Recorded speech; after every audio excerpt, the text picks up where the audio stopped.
Education tips में आज अपन chapter number first जिसका नाम था विलियन उसके कुछ आणविक क्वेश्चन सोल्व करते हैं। तो उसमें पहला क्वेश्चन है, उस विलियन की मोलरता ज्ञात कीजिए जिसमें 5 ग्राम NaOH 400 ml विलियन में घुला हुआ है। यानी टोटल जो विलियन है वो कितना है, 450 ml है। और NaOH की जो मात्रा उस विलियन में कितनी ग्राम घुली गई है, 5 ग्राम घुली गई है। तो अपन को क्या ज्ञात करना है, मोलरता। तो लास्ट वीडियो में अपने मोलरता के सूत्र लिखा, क्या सूत्र था, M बराबर WB इंटू 1000 बट्टा MB इंटू V। WB क्या था, WB होता है जो विलेय पदार्थ होता है उसका ग्राम में भार। MB जो है वो विलेय पदार्थ का मोलर द्रव्यमान या अनुपात अपन कह सकते हैं। और V जो है वो है विलियन का आयतन। तो इसके अंदर देखो WB कितना दिया अपन को, WB है 5 ग्राम। MB जो है, MB NaOH का कितना होगा, Na का 23, ऑक्सीजन का 16 और हाइड्रोजन का 1, टोटल कितना आ गया, 40 ग्राम पर मोल। और जो V जो है वो कितना दिया अपन को, 450 ml। तो सूत्र में मान रखते हो M बराबर WB की जगह क्या आएगा, 5 इंटू 1000 बट्टा MB कितना दिया हुआ है 40 इंटू V कितना है 450 ml। तो इस सूत्र में इस प्रकार से आपको क्या रखनी है, वैल्यू रखनी है। ऊपर तो क्या आएगा WB क्या होगा, जो विलेय का ग्राम में भार होगा, और जो कम मात्रा में जिसका भार दिया होगा वो क्या होगा, WB होगा। और उसी विलेय का क्या निकालना, आपको मोलर द्रव्यमान निकालना है। मोलर द्रव्यमान के लिए आपको क्या करना है, परमाणु जो भार होता है उनका योग करना है। यानी विलेय पदार्थ के अंदर जितने परमाणु होते हैं उन परमाणु के सभी का भार का क्या कर लेगा, योग करेंगे। तो जब इसको सोल्व करेंगे तो अपने पास आएगा 0.278। और इसके आगे अपन क्या लिखते हैं, इसका मात्रक, मोलरता का मात्रक क्या था, या तो लिखते हैं मोल प्रति लीटर, या अपन क्या लिख सकते हैं इसको 0.278 और ये आगे कैपिटल एम, ये इसकी मोलरता है। जब भी आप मोलरता या मोलरता निकालो तो आपको ध्यान रखेंगे, अगर जीरो के पॉइंट में अगर कुछ राशि आ रही है तो आपको 3 अंक तक क्या करना, उसको सोल्व करना है। 3 अंक तक कम से कम आपको क्या करना, उसको सोल्व करना है, मोलरता या मोलरता अगर निकालते हो तो।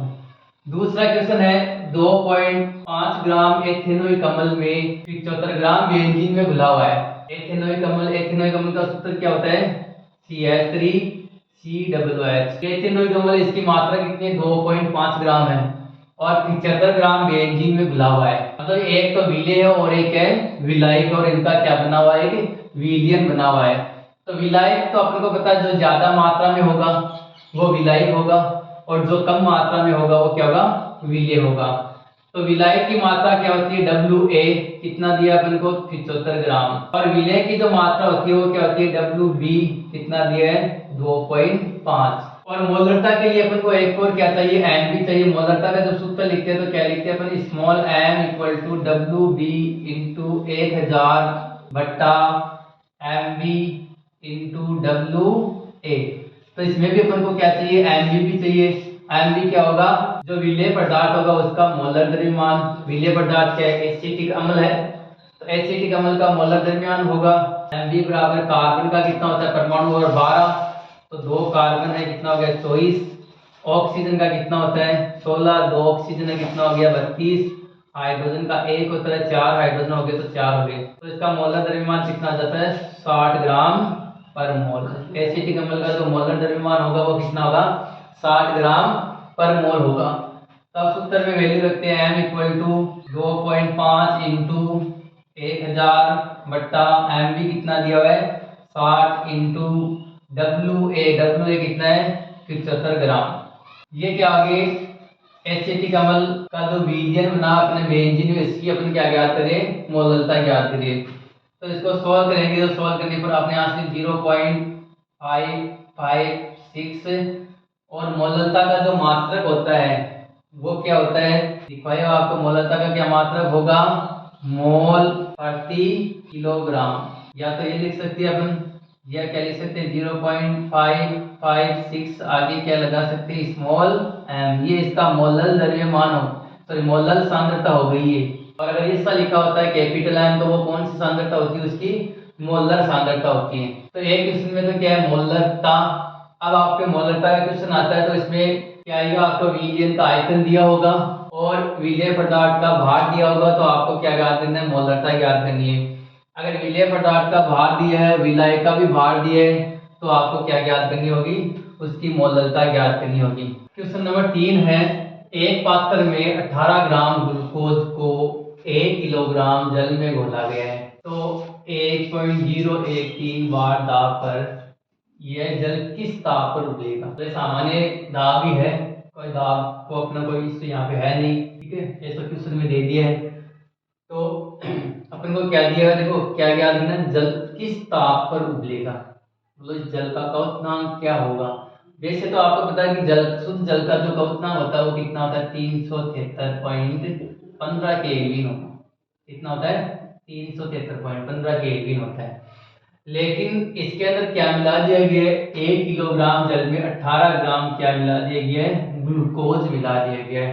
तो ग्लूकोज मिलाने पर जल का क्वथनांक क्या होगा, बढ़ेगा। तो अब बढ़ के उस जल का जो क्वथनांक होगा वो कितना होगा, किस ताप पर उबलेगा, मतलब उस जल का जो क्वथनांक है वो कितना हो गया, 373.15 केल्विन से बढ़कर वो कितना हो गया, ये अपन को ज्ञात करना है। तो ये ज्ञात करने के लिए सबसे पहले अपन ये देखेंगे कि क्वथनांक में परिवर्तन कितना हुआ है। क्वथनांक में परिवर्तन कितना होता है, क्वथनांक में परिवर्तन के लिए सूत्र अपने पास क्या है, डेल्टा टीबी बराबर KB into W B into 1000 बट्टा M B into V, sorry M B into W A, ये सूत्र आपने देखा था। इस सूत्र के अंदर केबी अपन को दे रखा है कितना, 0.52 और डब्ल्यू बी दे रखा है क्या, डब्ल्यू बी क्या होता है, विलेय का भार ग्राम में कितना दे रखा है, 18 ग्राम। और एम बी जो होगा ग्लूकोज का क्या होगा, मोलर द्रव्यमान। तो इसमें क्या दे रखा है अपन को, देखो केबी बराबर कितना दे रखा है, 0.52, डब्ल्यू बी बराबर कितना दे रखा है, 18 ग्राम, और एम बी क्या निकालना है, ग्लूकोज का मोलर द्रव्यमान। ग्लूकोज का सूत्र क्या होता है, ग्लूकोज का सूत्र होता है C6H12O6 और इसका मोलर द्रव्यमान आप निकालोगे तो कितना आता है, ग्लूकोज का 180 ग्राम एक मोल का या पर मोल का। और WA क्या निकालना है, WA कितना दिया हुआ है, 1 किलोग्राम। WA विलायक का भार, विलायक इसमें क्या है, जल है, कितना दे रखा है, 1 किलोग्राम, अपन को ग्राम में लेना है, तो कितना हो गया, 1000 ग्राम हो गया। अब इस सूत्र में वैल्यू रखते हैं कि डेल्टा टीबी बराबर केबी कितना है, 0.52 इंटू डब्ल्यू बी कितना है, 18 ग्राम इंटू 1000 बट्टा एम बी कितना है, 180 इंटू डब्ल्यू ए कितना है, 1000। 1000 से 1000 कैंसिल हो गया, 18 से 180 कितने थे, 10 बार, तो कितना आ जाएगा अपने पास, 0.052 केल्विन आ जाएगा। मतलब क्वथनांक में कितनी वृद्धि हुई है, 18 ग्राम ग्लूकोज मिलाने पर जल के जो क्वथनांक में कितनी वृद्धि हुई है, 0.052 केल्विन की वृद्धि हुई है। अब इतनी वृद्धि हो गई तो पहले जो शुद्ध जल का जो क्वथनांक होता है उससे इतना ज्यादा बढ़ गया, तो मतलब जल का जो क्वथनांक हो जाएगा वो कितना हो जाएगा, यानी जल का क्वथनांक कितना हो जाएगा, शुद्ध जल का क्वथनांक कितना था, 373.15 होता है, प्लस इसमें वृद्धि कितनी हो गई, ग्लूकोज मिलाने पर 0.52 केल्विन की हो गई, तो टोटल जो क्वथनांक में वृद्धि होगी कितना आ जाएगा, 373.0.052, इसमें 0.15 जोड़ेंगे कितना आ जाएगा, 202 केल्विन। इसका क्वथनांक 373.15 से बढ़कर जल का क्वथनांक कितना हो जाएगा, ये कौन से ताप पे उबलेगा, 373.202 केल्विन ताप पर ये उबलेगा। तो ये एक दो क्वेश्चन आप इसमें से सोल्व हो गए। एक तो कि क्वथनांक में परिवर्तन अपन किस प्रकार से ज्ञात करते हैं, तो ये तो अपने क्या ज्ञात किया, क्वथनांक में परिवर्तन ज्ञात किया। दूसरा आता है कि जो क्वथनांक में परिवर्तन होने के बाद में जो विलायक होता है उसका क्वथनांक कितना हो सकता है, कितना होगा, वो ज्ञात करने के लिए शुद्ध जल जो विलायक होता है उसके क्वथनांक में जितना परिवर्तन आया है क्वथनांक का, वो अगर आप जोड़ दोगे तो क्या आ जाएगा आपके पास, उस विलायक का क्वथनांक आ जाएगा। अब वो विलायक किस ताप के ऊपर उबलेगा, या अब वो जो विलयन बन गया वो किस ताप के ऊपर उबलेगा, वो आ जाएगा। क्वेश्चन नंबर 4 है, बेंजीन का जो क्वथनांक है वो कितना होता है, शुद्ध बेंजीन का क्वथनांक होता है 553.23 केल्विन। तो इसके अंदर क्या है, 1.80 ग्राम अवाष्पशील वीर्य, कोई वीर्य पदार्थ है जो कैसा अवाष्पशील है, उसकी मात्रा कितनी दी गई, 1.80 ग्राम दी गई है। उसको 90 ग्राम बेंजीन में घोला गया है। कितने ग्राम बेंजीन में, 90 ग्राम। तो ये तो अपना क्या आ जाएगा, वीर्य है। और वीर्य क्या होता है, डब्ल्यू। ये मात्रा तो अपने पास डब्ल्यू की आ गई, ये मात्रा अपने पास किसकी आ गई, WA की आ गई। और कितने ग्राम, 90 ग्राम बेंजीन में जब घोलने के बाद में जब दोनों का विलयन बनेगा, इस विलय का और बेंजीन का, उसका क्वथनांक बाद में बढ़कर कितना हो गया, 354.11 केल्विन हो गया। तो डेल्टा टीबी जो हो गया, मतलब टीबी जो क्वथनांक हो गया उसका कितना होगा, 354.11 केल्विन हो गया। तो अपन को क्या ज्ञात करना है, इसका केबी आपको दे रखा है 2.53 केल्विन किलोग्राम मोल इनवर्स। तो विलय का आपको क्या ज्ञात करना है, मोलर द्रव्यमान। सूत्र ये है अपने पास क्वथनांक के उन्नयन वाला। यहाँ पे क्या है, मोलर द्रव्यमान है। तो इसी सूत्र में अगर मोलर द्रव्यमान अपन को निकालना है तो अपने पास सूत्र ये बन जाएगा फिर mv बराबर v इंटू WB इंटू 1000 बट्टा m delta TB into WA। ठीक है। अब देखो इसके अंदर अपन को क्या दिया हुआ है, mv अपन को क्या दे रखा है, ये अवाष्पशील पदार्थ है, इसका अपन को ज्ञात करना है। kb अपन को दे रखा है, ये कितना 2.53 केल्विन। w भी दे रखा है, विलय का भार दे रखा है 1.80 ग्राम। WA दे रखा है, विलय का भार 90 ग्राम। डेल्टा टीबी कैसे निकालेंगे, तो डेल्टा टीबी बराबर क्या होता है, डेल्टा टीबी बराबर होता है टीबी माइनस टीबी नॉट, यानी विलयन का क्वथनांक माइनस विलय का क्वथनांक। विलयन ये बना, यहाँ पे विलयन का क्वथनांक कितना हो गया, 354.11 केल्विन हो गया। तो अपन लिखे 354.11 माइनस टीबी नोट क्या होता है, टीबी नोट होता है विलय शुद्ध होता है, उस टाइम उसका क्वथनांक कितना दे रखे हैं, 353.23 केल्विन दे रखा है। तो ये कितना आ जाएगा अपने पास, ये आ जाएगा 0.88 केल्विन। तो अब इस सूत्र में अपन मान रखेंगे, तो mv बराबर क्या हो जाएगा, kb कितना दे रखा है, ये दे रखा 2.53